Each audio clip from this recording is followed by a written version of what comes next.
अच्छा, आज का जो मेरा वीडियो टॉपिक है वो है मोटरसाइकिल बाइक राइडिंग के ऊपर। और मोटरसाइकिल बाइक राइडिंग कैसे जो है हमारे माइंड को, हमारी बॉडी और हमारे सोल तक को रिपेयर और इफ़ेक्ट कर सकती है इन a good way, in a positive way. सो बहुत सारे लोगों से, और मैंने ये भी सुना है और बहुत सारे और भी मोटरसाइकिलिस्ट कहते हैं कि motorcyclist never needs a therapist. तो मोटरसाइकिल राइडर को कभी किसी थेरापिस्ट की ज़रूरत नहीं पड़ती, क्योंकि उसकी राइड ही उसकी मोटर बाइक राइड ही इसके लिए एक थेरापी होती है। तो ये जो है मैंने फ़ील की है पर्सनली ख़ुद भी पिछले 12-13 महीनों में, 1 साल में, जब से मैंने ये मोटरसाइकिल ख़रीदी है। तो इटली में जो है मोटरसाइकिल राइड करने का मेरा एक्सपीरियंस जो है पिछले 1 साल के अंदर इस तरह से रहा कि जब मैंने शुरू में ली थी ये मोटरसाइकिल, और ये है एक 350 सीसी इंजन। बहुत बड़ा इंजन नहीं है इधर यूरोप और इटली के मुकाबले में। इस तरह का ये इतना साइज़ या इतनी मशीन नॉर्मली कंसिडर की जाती है। तो मैंने इस बाइक को इसलिए लिया था कि एक्सप्लोर किया जाए, और इटली के और भी बहुत सारी जगह हैं, नॉर्दर्न रीजन है, और जो पानोरामिक व्यूज़ हैं, स्मॉल विलेजेस हैं, तो वहाँ पर मोटरसाइकिल के ऊपर जाने का अपना एक अलग ही मज़ा है। जिस तरह से आज मैं इस लोकेशन के ऊपर पहुँचा हूँ, अच्छा, घर जाने से पहले तो मैं यहाँ रुका हूँ, मैंने ये जगह देखी, और आने से पहले भी मुझे बड़ी खूबसूरत जगह नज़र आई। बीच में एक रास्ते में एक कैसल आया, रास्ते में एक चर्च गुज़रा, और छोटे छोटे खूबसूरत घर नज़र आए। तो इसलिए मैंने कहा कि रोक के ज़रा एक सुकून से एक वीडियो बनाऊं, और एक अपनी थॉट्स क्या मैंने फ़ील किया मोटरसाइकिल राइडिंग के हवाले से। तो मोटरसाइकिल राइडिंग जो है वो इंसान को जो है एक तरह से हील करती है, जो मैंने फ़ील किया, क्योंकि उसमें डायरेक्ट हमारा एक कनेक्शन रहता है, डायरेक्ट नेचर के साथ, डायरेक्ट विंड के साथ, और आदमी इसमें फ़ील करता है बिल्कुल नेचर को करीब से, हवा को, आसपास की जो चीज़ें होती हैं, जिस तरह से बहुत सारी चीज़ें। और इस मोटरसाइकिल के ऊपर मैंने तकरीबन 1 साल के अंदर 7,300 किलोमीटर सफ़र अब तक तय किया है। तकरीबन 7,000 किलोमीटर जो है एक अच्छा खासा सफ़र होता है, जो कि मैंने इसके ऊपर तय किया मुख्तलिफ़ रीजन्स में, इसी रीजन में नॉर्थ, ईस्ट, साउथ, स्लोवेनिया के पास, ऑस्ट्रिया के पास, और बहुत सारी ऐसी जगह भी हमने देखी जो कि मैंने पहले कभी भी नहीं देखी थी। क्योंकि मोटरसाइकिल में एक फ़ायदा ये भी है कि पतली सी गली, कोई छोटी जगह, वहाँ से भी बंदा गुज़र सकता है। कहीं जब दिल करे तो वहाँ रुक के कुछ तस्वीरें, फ़ोटो वगैरह बना सकते हैं। तो इसका थोड़ा फ़ायदा उठाते हुए तो बहुत सारी जगह हमने ऐसी देखी जहाँ से झरने गुज़रे, झीलें, दरिया। तो इन चीज़ों को मैंने मोटरसाइकिल के ऊपर एक्सप्लोर किया। और जब मैंने ये बाइक शुरू में ली थी पिछले साल के स्टार्ट में, तो तब जहाँ से बाइक ली थी तो उस शोरूम में वो लोग बाकायदा उनका एक ग्रुप था जिसमें 40-50 मोटरसाइकिल्स होती हैं। तो वो लोग हर 3-4 महीने के बाद या 5 महीने के बाद नॉर्मली एक ग्रुप राइड ऑर्गेनाइज़ करवाते हैं, जिसमें 40-50 लोग एक साथ जाते हैं। और उनका एक बाकायदा यूरोप में और इटली में, पूरे यूरोप में ही मेरे इस ख़्याल से, कि इनका एक ट्रेंड है, या इनका इस तरह से एक कल्चर है, बाइक कल्चर है बाइकर्स का, कि आपस में काफ़ी सारे बाइकर्स मिलते हैं और वो एक राइड पर जाते हैं। फिर रास्ते में कोई बार, कोई रेस्टोरेंट आता है, वहाँ पर लंच वगैरह करते हैं। तो मतलब 150-200 किलोमीटर की राइड करके फिर वो वापस आ जाते हैं। तो इस तरह की राइड्स मैंने भी शुरू में की 3-4, लेकिन जो मैंने बाद में एक्सप्लोर किया वो, कि ज़्यादा मुझे मज़ा आया वो सोलो राइड्स में आया। जिस तरह कि आज मैं सोलो राइड पर हूँ, और उससे पहले काफ़ी ज़्यादा सोलो राइडिंग्स की, तो उसमें मुझे ज़्यादा मज़ा आया। लेकिन बाइकर्स का आपस में जो कनेक्शन है वो मैंने नोटिस किया।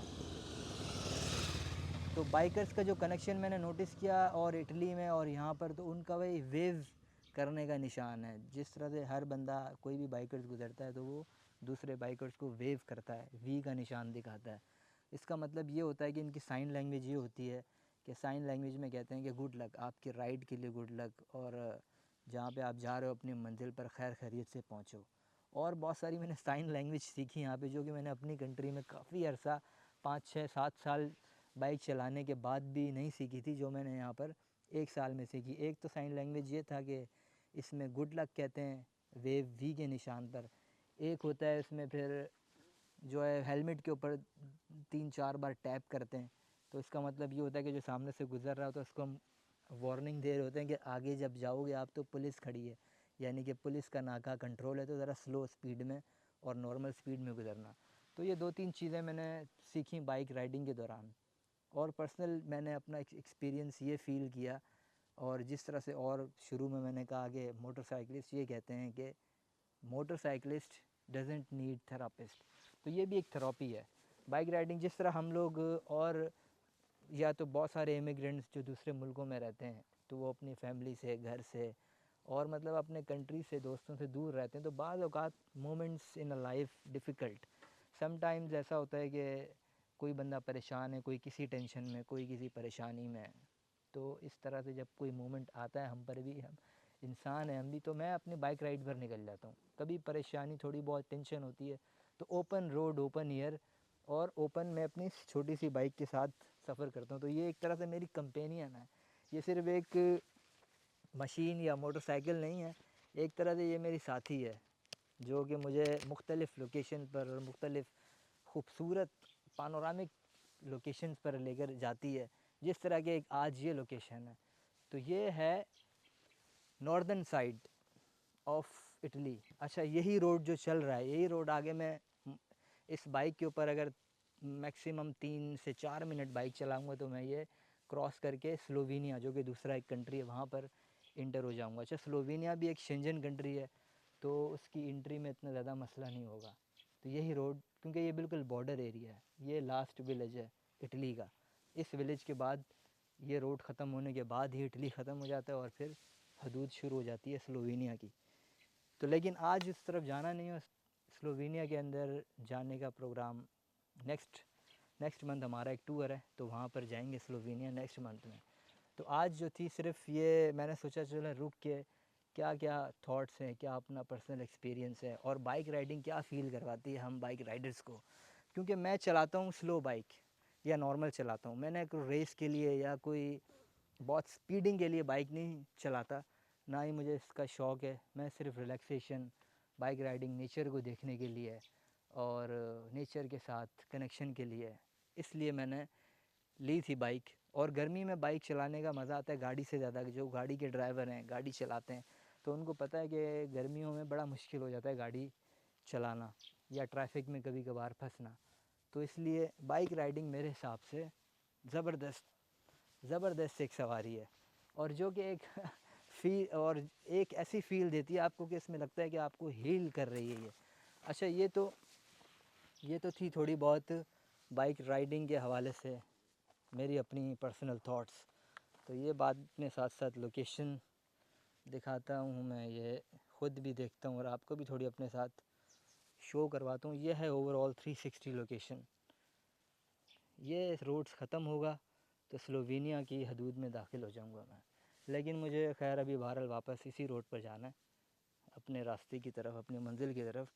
तो बाकी छोटा सा ये बाइक टूर, ये बाइक का एक टूर और इसकी स्पेसिफ़िकेशन ये है कि ये रॉयल इनफील्ड बाइक है, जो कि इंडिया और इंडियन ब्रांड है रॉयल इनफील्ड, जिसने इंडियन ब्रांड ने पूरी यूरोप मार्केट को कैप्चर किया है। अच्छा, इसका मॉडल जो है, इसका मॉडल है 350 मेटेओर जो है एक सैयारा भी है, तो उसी के नाम पे मेटेओर नाम रखा है इस बाइक का। और इसका इंजन है जे सीरीज़ टाइप का, इसका इंजन है जे सीरीज़, जो कि अब नए मॉडल्स में आती हैं। और इसका लुक बड़ा प्यारा है, मुझे जो लगा है सिंपल प्यारा लुक वो इसके क्रोम साइलेंसर की वजह से, और इसकी जो है सीट, इसकी जो सीट का लेवल है, हाइट है, वो भी कम है।